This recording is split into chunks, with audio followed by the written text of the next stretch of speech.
In this video, we will look into lithotripsy machine. First, let's look into the history of lithotripsy. French surgeon and urologist Jean Chiviel in 1832 invented a surgical instrument, the lithotrite, to crush stones inside the bladder without having to open the abdomen. To remove a calculus, Chiviel inserted his instrument through the urethra and bored holes in the stone. Afterwards, he crushed it with the same instrument and aspirated the resulting fragments or let them flow normally with urine. Lithotripsy replaced lithotrites as the most common treatment beginning in the mid-1980s. In extracorporeal shockwave lithotripsy, ESWL, external shockwaves are focused at the stone to pulverize it. ESWL was first used on kidney stones in 1980, and it is also applied to gallstones and pancreatic stones. External shockwaves are focused and pulverize the stone, which is located by imaging. The first shockwave lithotriptor approved for human use was the Dornier Human Model 3, derived from a device used for testing aerospace parts. Second-generation devices used piezoelectricity or electromagnetism generators. American Urological Association guidelines consider ESWL a potential primary treatment for stones between 4 mm and 2 cm. Let's look into the components of a lithotripsy machine. All lithotripsy machines share 4 basic components. 1. A shockwave generator. 2. A focusing system. 3. A coupling mechanism. And 4. An imaging localization unit. Let's know about the shockwave generator.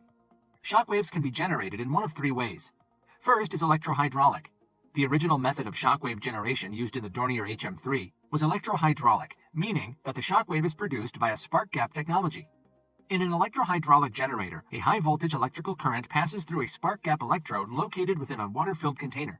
The discharge of energy produces a vaporization bubble which expands and immediately collapses, thus generating a high-energy pressure wave. The second type is piezoelectric. The piezoelectric effect produces electricity via application of mechanical stress. The Curie brothers first demonstrated this in 1880. The following year, Gabriel Lippmann theorized the reversibility of this effect, which was later confirmed by the Curie brothers. The piezoelectric generator takes advantage of this effect. Piezoelectric ceramics or crystals, set in a water-filled container, are stimulated via high-frequency electrical pulses. The alternating stress and strain changes in the material create ultrasonic vibrations, resulting in the production of a shockwave. And the third type of shockwave generator is electromagnetic. In an electromagnetic generator, as seen below, a high voltage is applied to an electromagnetic coil, similar to the effect in a stereo loudspeaker.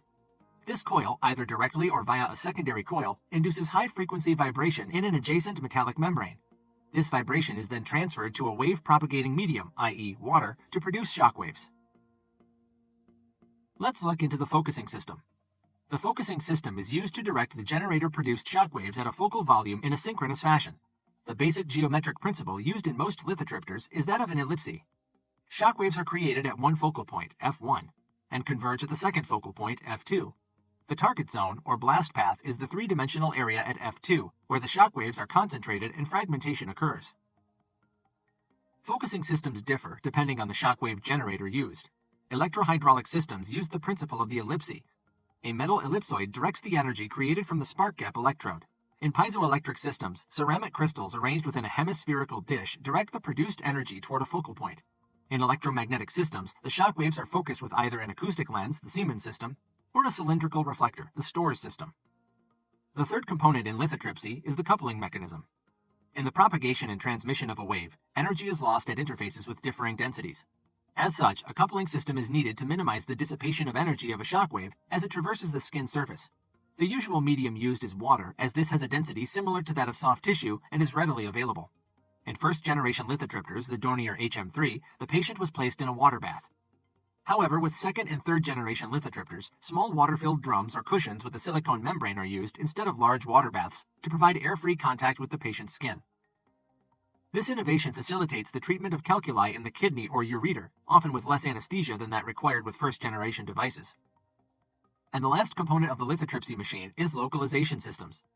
Introduced imaging systems are used to localize the stone and to direct the shockwaves onto the calculus, as well as to track the progress of treatment and to make alterations as the stone fragments. The 2 methods commonly used to localize stones include fluoroscopy and ultrasonography. Fluoroscopy, which is familiar to most urologists, involves ionizing radiation to visualize calculi. As such, fluoroscopy is excellent for detecting and tracking calcified or otherwise radio-opaque stones, both in the kidney and the ureter. Conversely, it is usually poor for localizing radiolucent stones, for example, uric acid stones. To compensate for this shortcoming, intravenous contrast can be, or more commonly, cannulation of the ureter with a catheter and retrograde installation of contrast, that is, retrograde pylography, can be performed. Ultrasonographic localization allows for visualization of both radio-opaque and radiolucent renal stones and the real-time monitoring of lithotripsy. Most second-generation lithotripters can use this imaging modality, which is much less expensive to use than radiographic systems. Although ultrasonography has the advantage of preventing exposure to ionizing radiation, it is technically limited by its ability to visualize ureteral calculi, typically due to interposed air-filled intestinal loops. In particular, small stones may be difficult to localize accurately. Let's see how the lithotripsy machine works. Extracorporeal means outside the body. You will put on a hospital gown and lie on an exam table on top of a soft, water-filled cushion. You will not get wet. You will be given medicine for pain or to help you relax before the procedure starts. You will also be given antibiotics. When you have the procedure, you may be given general anesthesia for the procedure. You will be asleep and pain-free. High-energy shock waves, also called sound waves guided by X-ray or ultrasound, will pass through your body until they hit the kidney stones. If you are awake, you may feel a tapping feeling when this starts. The waves break the stones into tiny pieces. The lithotripsy procedure should take about 45 minutes to 1 hour. A tube called a stent may be placed through your back or bladder into your kidney. This tube will drain urine from your kidney until all the small pieces of the stone pass out of your body. This may be done before or after your lithotripsy treatment. Let's end the video with the types of lithotripsy. The two types of lithotripsy are extracorporeal shockwave lithotripsy, ESWL, and laser lithotripsy. Laser lithotripsy is sometimes abbreviated as FIRSL, flexible ureteroscopy, and laser lithotripsy because doctors use a tool called a ureteroscope. Both procedures can help eliminate bothersome stones quickly and effectively. The type of treatment a doctor recommends will depend on a range of factors, such as the type of stones and the individual's overall health. Let's learn about ESWL type lithotripsy.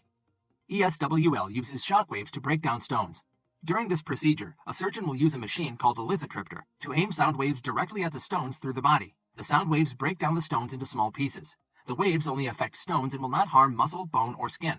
The procedure takes about 1 hour and usually takes place in a hospital. In most cases, a person can go home the same day.